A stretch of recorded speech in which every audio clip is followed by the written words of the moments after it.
Welcome to the Baseball Insiders. It is the month of June. We are 2 months away from the MLB trade deadline. This is why we play. And we are going to be breaking down some more updated info on buyers, sellers, targets who might not be available anymore, targets who could be available well before the deadline who are opting out of their current minor league contracts and can help out a contender, as well as teams stuck in between. Cough, cough. The Chicago Cubs. And here with me to break it all down and field the comments and do the dirty work and give you the straight dope is Fansided's MLB insider Robert Murray. Robert, how you doing, man? I'm great, man. What a nice little introduction to the show by you. That was good work as always. But yeah, pleasure to be here. We got plenty of info. Life is very good. How about you? Good. I feel good. Sun is shining. That was not a written intro, all improv. We're switching things up a little bit, just a little bit. You have a new Twitter profile picture, so we're entering a different universe. I don't know if you want to speak on that vibe. Yeah, that's I had a little photo shoot the other day, and it turned out to be a brand new Twitter picture. And the first person to notice it on Twitter this morning was, in fact, obviously a burner. As expected, that man is on it. He follows my Twitter like a hawk. I appreciate you, obviously a burner. Comments have been nothing but nice. So it's been a very welcome development. So it was way out of my comfort zone. That was my big goal in 2023 is to go out of my comfort zone, and lo and behold, I took a giant leap there for sure. People being nice on Twitter.com, who'da thunk it? Certainly not me. But let's get on out of that comfort zone. But before we get started, before we get going, before we get right back in the comfort zone and reveal speculative information about the baseball season, we've got another offer for you. Hey, MLB fans, thanks for joining us. We assume you're here. We have an awesome sports betting promo for new Bet365 users. It's a new promo. This time it's on Bet365. If you don't have an account, there's no better time than the present to get one. All you have to do is deposit $10 and place a $1 wager on any sport. As the king of $1 wagers, I can tell you that usually they're not very rewarding. I've got very few dollars on my Arizona Diamondbacks bets, but you could get a much better safety net. You put that $1 wager on, you'll instantly receive $200 added to your account in bonus bets, whether you win or lose. All you have to do is use the code BASEBALLIN at sign up. That's baseball in. It's like baseballin'. You're balling, playing baseball, baseball in. You'll not only receive the $200 in bonuses, but you will also be directly supporting our podcast. If you haven't signed up for Bet365, join with the code baseball in and place that first bet. The code's going to be on the screen for the whole show if you're watching us. If you're listening to the audio version, hopefully I enunciated it well enough that you understand what the code is. The offer is available for new customers who are 21 plus and physically present in most legal gambling states. Please remember to always gamble responsibly. Check the episode description for full terms of the offer. Now, based on and inspired by your writing this week, your written column, Canyon, welcome back. Crying about the Pirates. Sadly, our praise of the Pirates may be on pause for the time being, not permanently exterminated, but just on pause for a little bit. They are not included in today's episode quite so much. You wrote on if you had to pinpoint your early sellers and buyers to watch, 3 of each at the 2023 trade deadline. And we're approaching a point in the season when everybody's records are kind of real. I will say that a couple of these buyers are sort of stuck in the middle right now, and you are showing faith in them. And it seems they're showing faith in the current roster in the way that they are operating. Yeah, I'll just dive into it here. It's like the first team that I can absolutely see buying, and it seems like a sure thing at this point, is the Los Angeles Dodgers. And it is going to be very interesting to see exactly what direction they go in terms of what part of the roster they try to upgrade. And you can look at the starting rotation and you can look at shortstop. I think it's much more likely that a meaningful rotation addition helps or ends up happening there. What's going to be a little bit tricky is the starting pitching market does not exactly have top options available, or many options available, I should say. And it remains to be seen if guys like Corbin Burns or Dylan Cease or even Shane Bieber will be on the market or moved. But I think the Dodgers are going to be much more likely to address the rotation rather than shortstop. And I know we've seen Tim Anderson connected there. Would not get your hopes up. That's where I'm at as of right now. We haven't seen Tim Anderson a lot in real life this season either. I mean, we'll see, but minus 0.4 WAR and a 69 OPS plus on the season. This might not be the year to trade for Tim Anderson, who's also been battling a lot on the injury front. What about the other two buyers? That the Dodgers have sprinted out with a different roster than most of us are used to first place in the NL West again. Ho hum.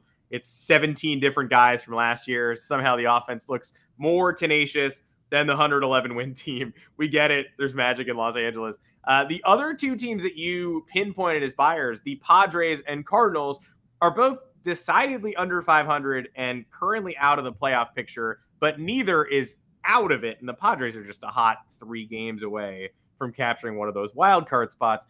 What do you believe in so plainly about those teams and those front offices pursuing at the deadline? Yeah, I'll start with the Cardinals here. They in the past 2 years, they've acquired 4 starting pitchers. It's been J.A. Happ, John Lester, Jordan Montgomery, and Jose Quintana. And all 4 have worked out. And I would firmly expect them, with their rotation needing help once again, for John Mozeliak to go and be aggressive on the starting pitcher market. What that exactly looks like, I'm not totally sure. But they ended up doing a deal last year where they shipped Harrison Bader from a position of strength in the outfield to address their starting rotation and get Jordan Montgomery. I wondered if that kind of deal could be on the table once again with a guy like Tyler O'Neill. That's just speculating by me. I don't want to say I've heard anything in that regard, but considering their past deals, it certainly makes sense. And on O'Neill, like I think he's available in trade talks. Have not exactly heard if anything is happening. But one team that I think likes Tyler O'Neill is the Brewers. And I don't necessarily know if they would trade him in the division. That would be a rather tricky one, especially since it's like their main competition in the division. But I guess stranger things have happened. But I would firmly expect the Cardinals to be in on starting rotation help. And then with the Padres, I know you want to talk about Blake Snell and that possibility. I'll say it right now. I have not heard anything quite yet. So it might be a little bit early to tell, but I think the Padres' main priority at the deadline is going to be the catcher position and trying to upgrade that. But as I've outlined in previous podcasts, it's going to be pretty difficult. Just because you have Sean Murphy off the market, you have Wilson Contreras off the market. They talked to the Cubs about Wilson Contreras last year, but obviously nothing happened there. Then William Contreras' brother is now in Milwaukee. So it leaves the catcher market in a little bit of a flux. Like the top option that could be available, or one of the top options, is Yan Gomes with the Chicago Cubs. Maybe. I mean, it's another stopgap option. It's not going to end up helping you out long term. Another one that I thought of, Jorge Alfaro, him opting out of his contract today. Obviously, AJ Preller knows him very well from San Diego and Texas as well. Maybe they could have another reunion here. Who knows? But I think catcher is the position to watch for the Padres here. The only thing that runs counter to Alfaro is Gary Sanchez, 2 home runs in 2 games. Similar players. I mean, neither is known for their defensive acumen. So the familiarity leans Alfaro. But if Gary Sanchez just pops off and hits like a 7-dinger month or whatever, then maybe the Padres just go, we're satisfied for now. You never know. But Gary Sanchez is much more of a DH than a catcher these days anyway, so who knows? No, exactly. And I also to branch off for a second here, Ethan Fisher, your comment, I thought that said Jason Bay, and I have not heard that name in 10 years. I was just like, whoa, what a shot on the Baseball Insiders. But Jason DeLay, there we go. All right. So I just wanted to address that. Yeah.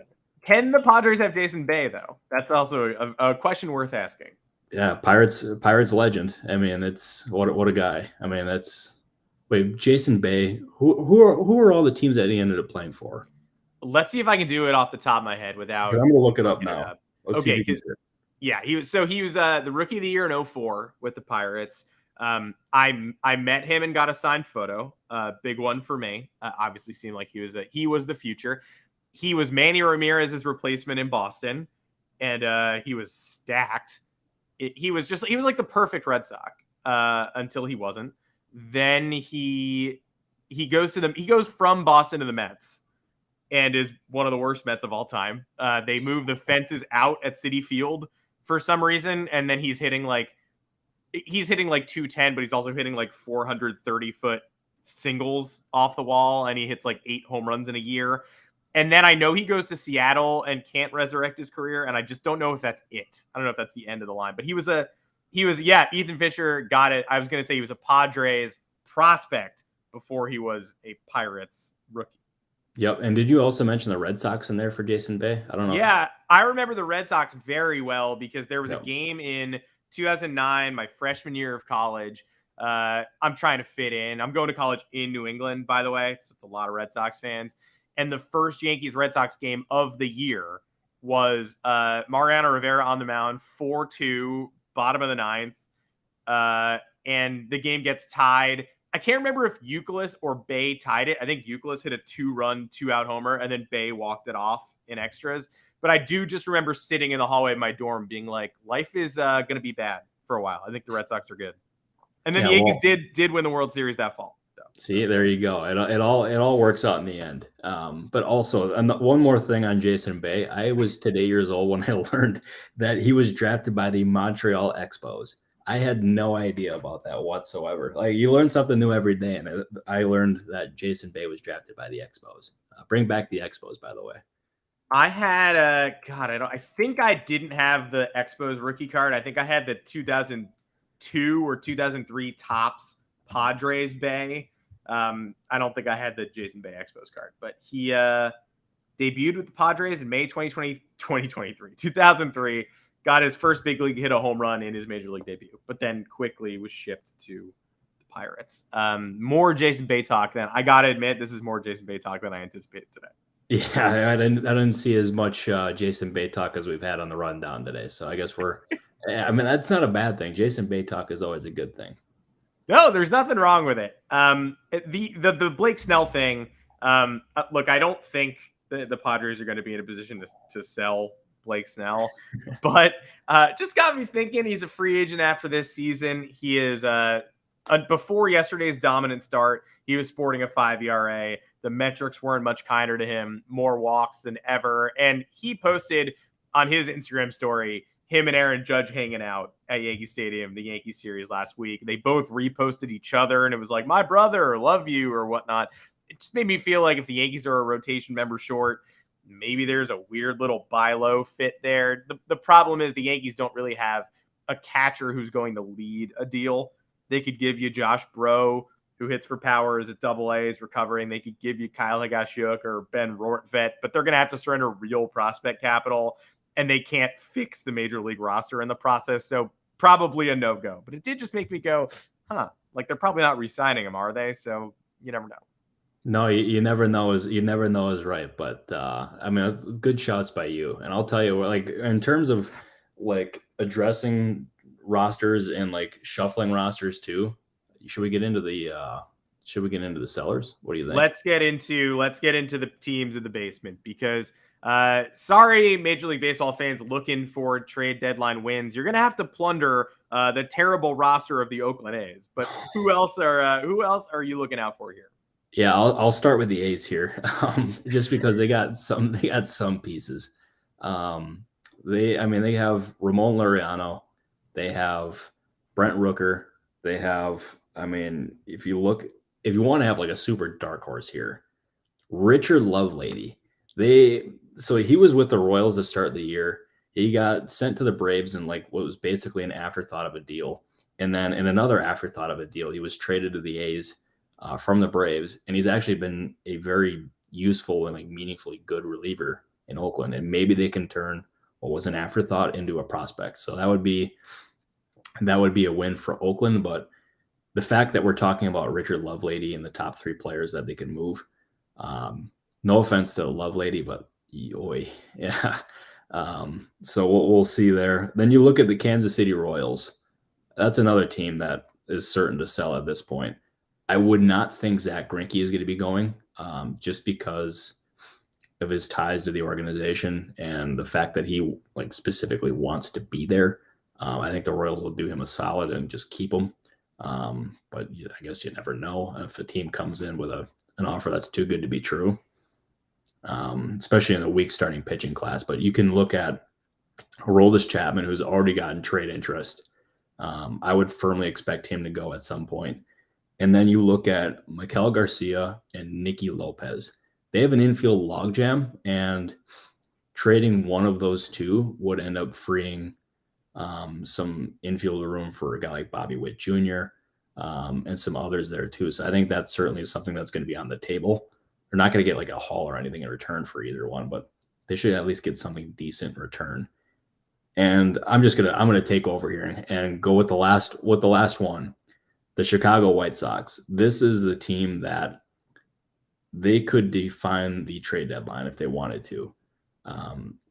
You look, they have Yasmani Grandal, they have Lucas Giolito, they have Mike Clevenger, they have just an assortment of different guys. They got Liam Hendricks, who, I mean, obviously just came back. What an unbelievable story that is. And teams are always looking for useful high-end and high-leverage relievers at the deadline. Could he be available? I guess you never know. But I would not rule anything out, especially with teams always being in that market. And then the prized possession of them all. I've talked about it before. I'll mention him again, Dylan Cease. That is somebody who I think will garner a lot of trade calls for that front office. And like all good GMs, I would imagine Rick Hahn listens, just because you're looking at a guy who is one of the best right-handed pitchers in baseball. And if a team acquires him, they're going to end up having 3 postseason runs with him. And that is a very valuable thing. And it's also going to make him extremely expensive. My guess is that he's not moved, but we saw last year that happened with Juan Soto, and the Padres paid an absolute poop ton. I mean, could it happen again with Dylan Cease this time? Stranger things have happened. I would not rule anything out there, but his candidacy on the trade market is something that I think we're going to be talking about pretty often in the next 2 months.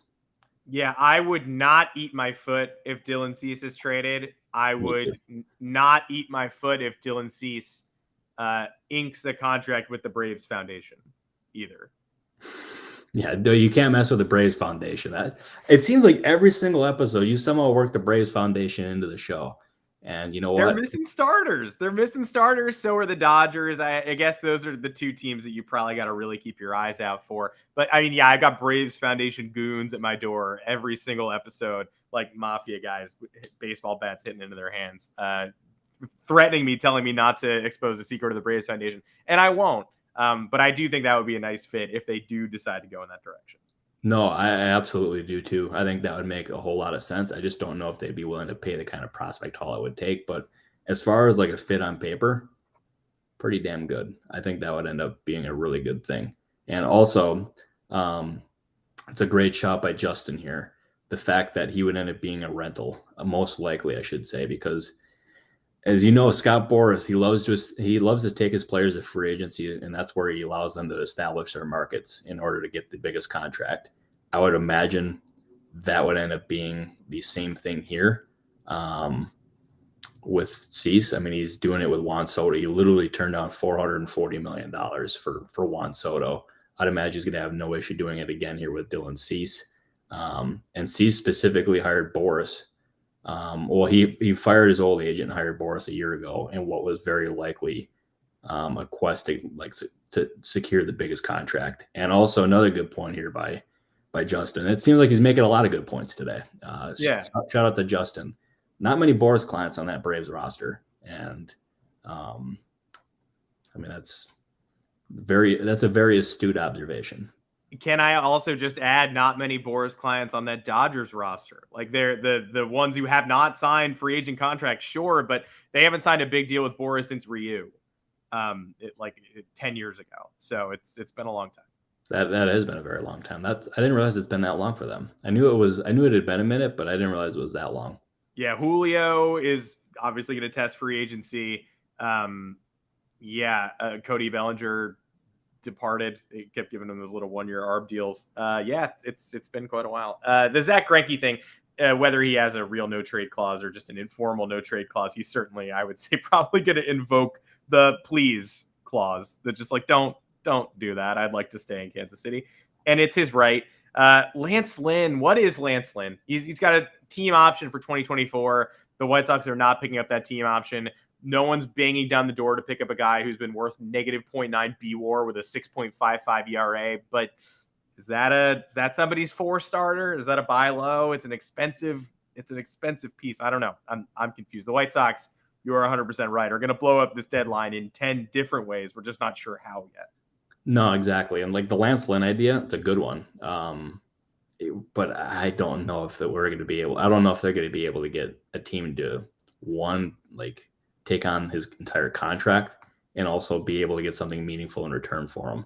He's had a very extensive and high workload in previous years, and it was pretty consistent, just how much he was pitching. And maybe it's finally caught up with him. Maybe there's some team out there who sees something that they can fix. I guess you never know, but his value right now is not very high, to say the least.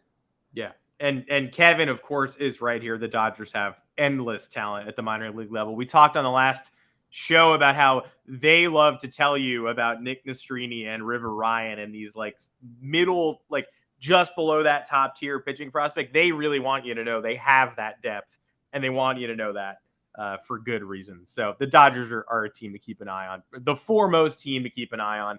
And in the wake of Noah Syndergaard saying he would trade his firstborn hypothetically for the ability to be the old me, that's one of the darkest baseball quotes you will ever read. But I don't think Noah Syndergaard's time in LA is going to be lengthy, so they're going to have to replace that roster spot probably. No, exactly. And I had mentioned on the last show just how much longer the Dodgers can end up holding on to a guy like Noah Syndergaard, considering his struggles. And that quote that he dropped, wow. I don't remember the last time I heard a player talk like that.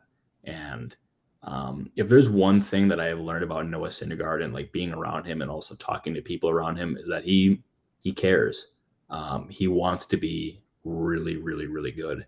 And the fact that he's not been able to do that cannot be easy on him at all. And I would imagine when he signed with the Dodgers, he knew that was going to be his best chance to bounce back and get to the level that he was at with the Mets. And the fact that it has gone this poorly, it may be a reality check for him. And I'm hoping he can bounce back. But that being said, I don't know how much longer the Dodgers are going to be able to do this, because he has not been good enough. And I think you would even agree with that statement too.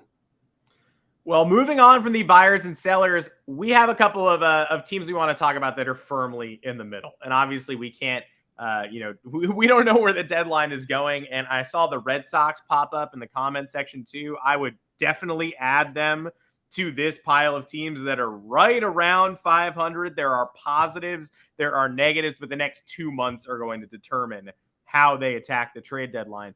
The Tigers are a team that merits discussion here, because a couple weeks ago, when they're mired way under 500 and Eduardo Rodriguez is in line to start the All-Star game, potentially you would say that he is the biggest trade chip this side of Dylan Cease. He has an opt-out at the end of the year. This is a rental. This is a proven playoff pitcher, and this is a guy peaking. All of a sudden, he's got this finger injury to sort out, and the Tigers are still barely under 500 and kind of threatening in the AL Central behind the underperforming Twins. So what can we make of this whole Eduardo Rodriguez mess? And are the Tigers going to maybe be prone to believe in themselves if they stick around the 500 mark leading into the deadline? It's a really interesting little debate that they have here, and that they're going to have to, it's a very interesting decision that they're going to have to make here too. And they have exceeded everybody's expectations. I consider them a very strong candidate to finish at or near the bottom of that entire, sorry, I just got a really random text. I expected them to be at or near the bottom of that division. And The fact that they've been able to do this, it's a huge credit to that team, and it's going to force some very difficult decisions. And Eduardo Rodriguez is going to be one of them. He's pitched very well this year, like very, very, very well. And this injury is going to it's going to make things complicated for him at the deadline. I'm sure with the lack of starting pitching depth on the market that there's still going to be plenty of calls, but the Tigers want to start a new era where they're going to be contending, and they want to be going away from that rebuilding look. Trading a starting pitcher in the second year of a 5-year for 75, something around that ballpark, $1 million contract I wonder what kind of message that would send to that locker room. The fact that they've done this well, and then they trade someone who should be like the face of their next era. I don't know if they would do it. But I'm certain that if he is healthy, there is going to be considerable trade interest. It leads pretty seamlessly into the Red Sox here, too. A team that let Rodriguez go, that let Bogarts go, that let JD Martinez go. And we thought, the Tigers will bring up the rear in the Central. The Red Sox will bring up the rear in the East. We won't have to really think about, can the Red Sox get anything for Kike Hernandez? We're starting to pick them off early in the offseason. And all of a sudden, they're in a similar position. They're struggling lately. The offense has been boom or bust. The run differential is they're basically razor's edge. They're like +9, but they're an over 500 team. They get Duvall back eventually. He's already on a rehab assignment. They get Story back. They're better than we anticipated for sure.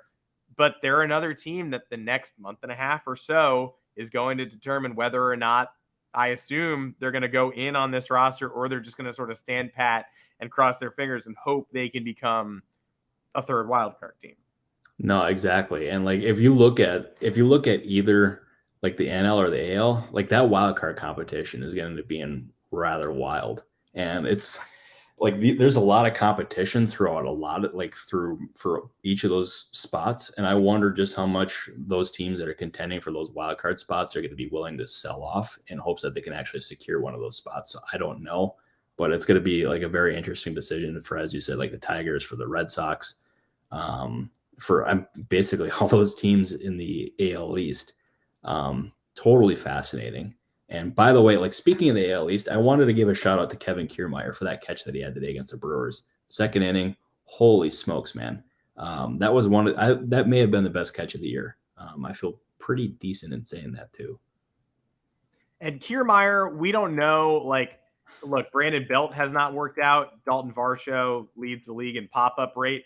Kevin Kiermaier has been worth 2.5 WAR this year, hitting 319, a 147 OPS plus. He's been the defender that Varsho was supposed to be. Probably a top 3 free agent signing of the offseason.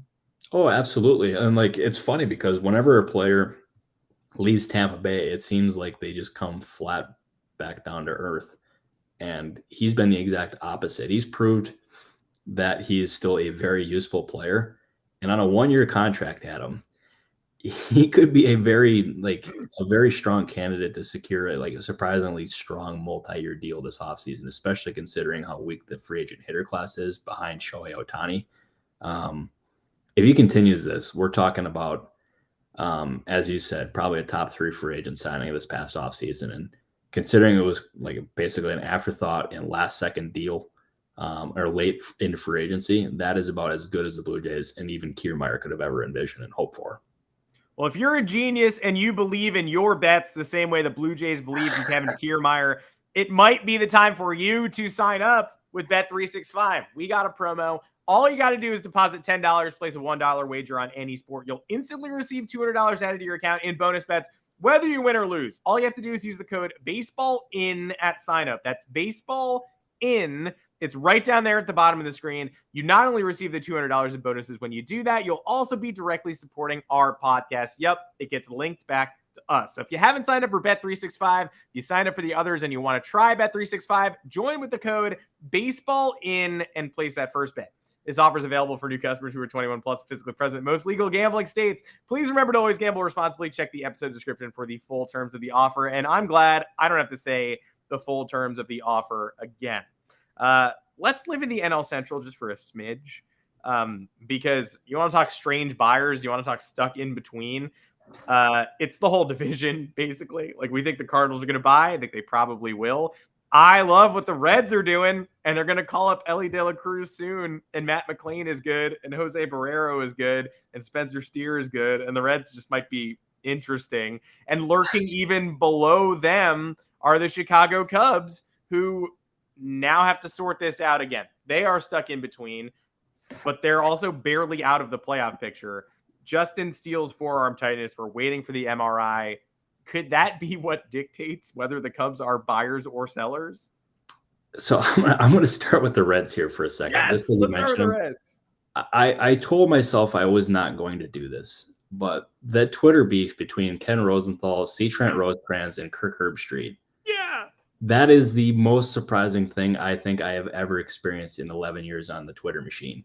That article that Rosenthal and Trent Rosecrans wrote about Jonathan India was totally like it's a real thing. They stated the facts, they laid out their case well, and Herbstreit accused them of like trying to generate clicks and saying that he has never heard of Trent Rosecrans in his life.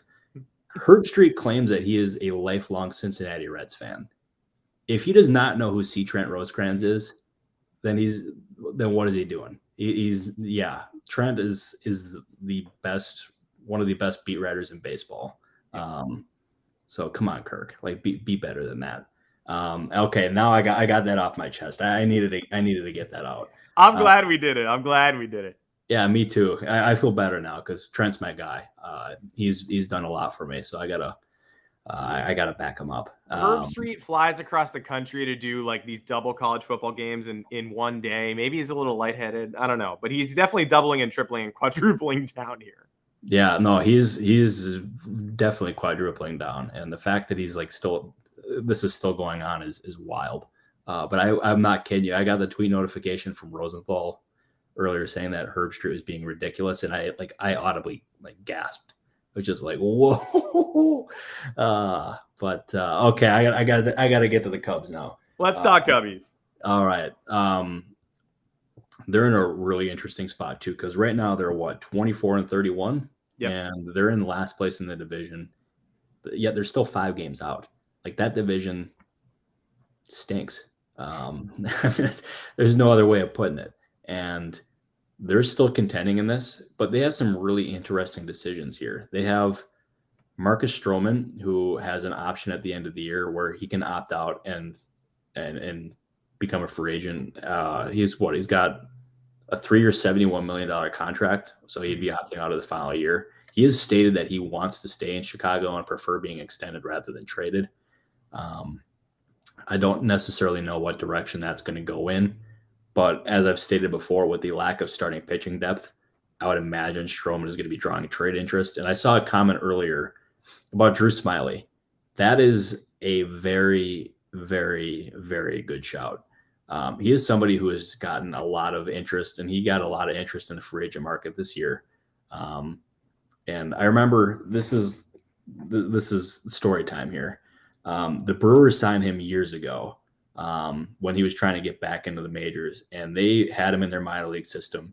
They thought they had something. They knew they had something, and he ended up exercising the opt-out clause in his contract and ended up going to San Francisco, and he was very useful for San Francisco. And I know the Brewers were not happy when that happened. He ended up signing a lucrative deal with the Braves. Obviously now he's with the Cubs, and there's a lot of teams that are intrigued by him. And I would imagine, considering his contract status, that he is certainly going to be somebody who draws a good amount of interest. I don't know if the Cubs would move him just because I know they like him, but a left-handed pitcher at the deadline is a very hot commodity, and who knows, that could end up prompting some team to overpay for him. And how many people out there are sort of aware that Drew Smyly is 34? Like, he's pretty young. There's a lot of Drew Smyly left potentially. No, there is. It's wild because, like, him being 34, I still think of him like I don't know. I don't know why. I actually thought he was younger than that. I don't know if you were thinking he may be older than that. Interesting. He strikes me as older. I mean, not like Rich Hill level, but I would have said 36, and I would have been wrong. Also, how about Rich Hill to the Cardinals? By the way, when you listed off just that list of endless aging lefties, I'm just like, Rich Hill, St. Louis. No, I'm telling you, that's where my mind was at too. And last year we ended up seeing it happen where the Cardinals and the Pirates ended up coming together for a trade. It was Jose Quintana to St. Louis for Johan Oviedo and another player. Maybe they do it again. That they show that they're not afraid to make deals with one another. So who knows? And also, by the way, Jason Bay is 44. In case you're wondering, I had to bring Jason Bay back into the equation. Jason Bay also wore 44, I believe. So this is like his, people say it's my Jordan year when you're 23. This is Jason Bay's Jason Bay year. He's just walking around his own house being like, it's my Jason Bay year. His wife is like, I don't know what this is. I don't know what you're talking about. No, I feel like that would probably get him in the doghouse if he ended up trying to pull that off. I mean, yeah, oh boy, poor guy. But no, that would be, oh boy. I can't believe the amount of Jason Bay talk we've had on this podcast. And also DeGrom being 35 shortly. Yowza. He got called up at like 27, I want to say. Like, he was an older rookie when he first showed up on the scene. One of his first starts was against the Yankees, too. And we were all kind of like, who's this 26-year-old rookie? But apparently the best pitcher in baseball and the most talented in recent history. Oh, absolutely. I don't even think that's up for debate. What do you think? No, I would say Kershaw defined this generation, but DeGrom is the most talented pitcher.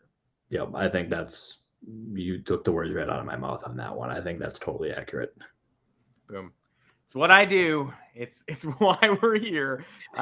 Every time I make a point that good, I want to celebrate like Marcus Stroh. Like, this is my podcast.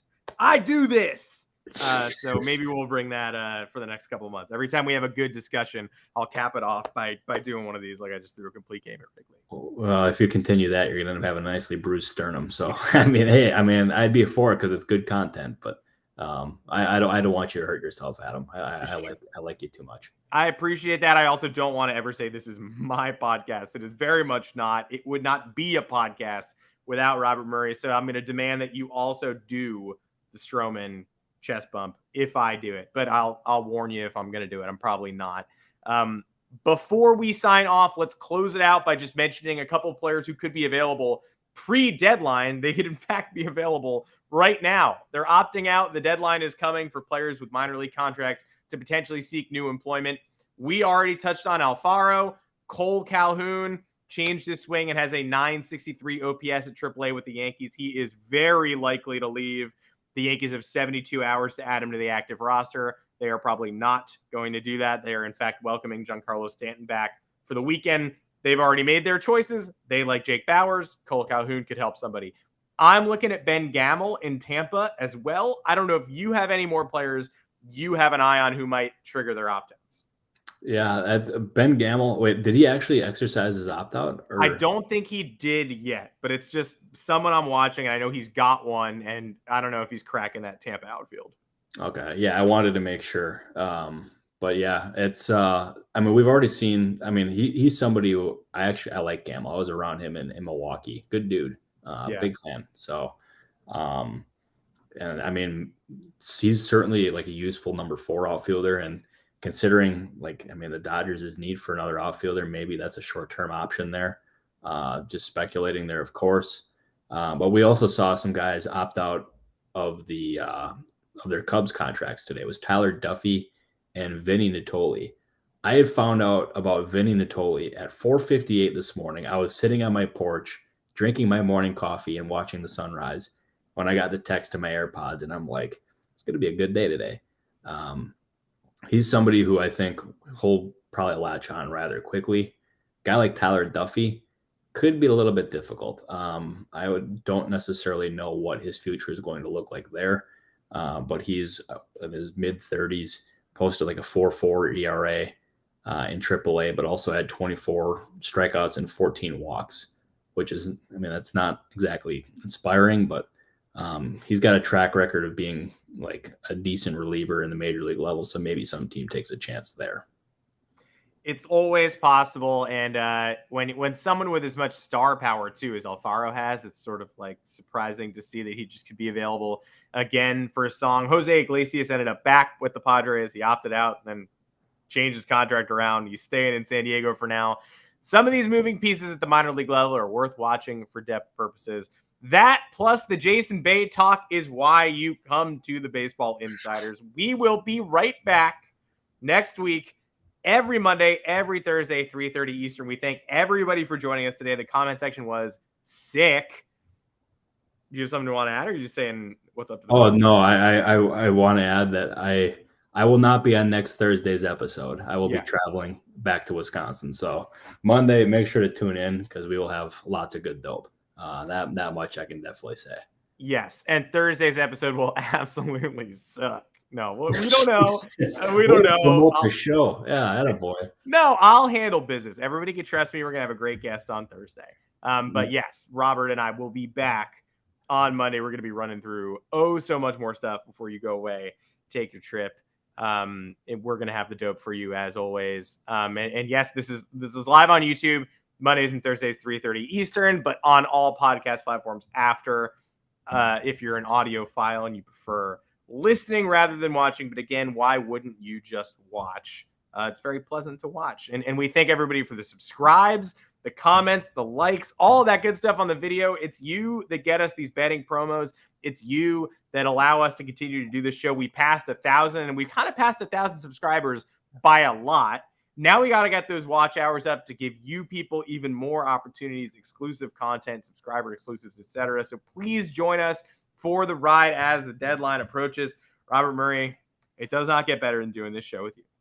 Yeah, feeling is mutual, man. It's always a pleasure.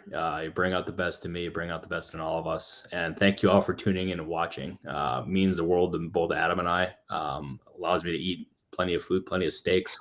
So I can try to keep up with obviously a burner's physique because that guy is absolutely yoked. Appreciate you, obviously, a burner. Appreciate you, Justin. Appreciate all you guys for tuning in and watching. Adam, I appreciate you. Sean Daly, excellent job producing. An absolute legend. Adam, again, thank you. Thank you, Sean Daly. Thank you. I'll give you a go Birds. I promised Robert I would do it. So go Birds. Everybody all around. And again, I'll do my best to make next Thursday's show watchable. No, I promise. It'll be good. It'll all be good. Take care, everybody. We'll see you right back here. Same place next Monday. It's June. It's getting real. We can't wait to talk about it. Take care, everyone. All right. Thank you, everybody.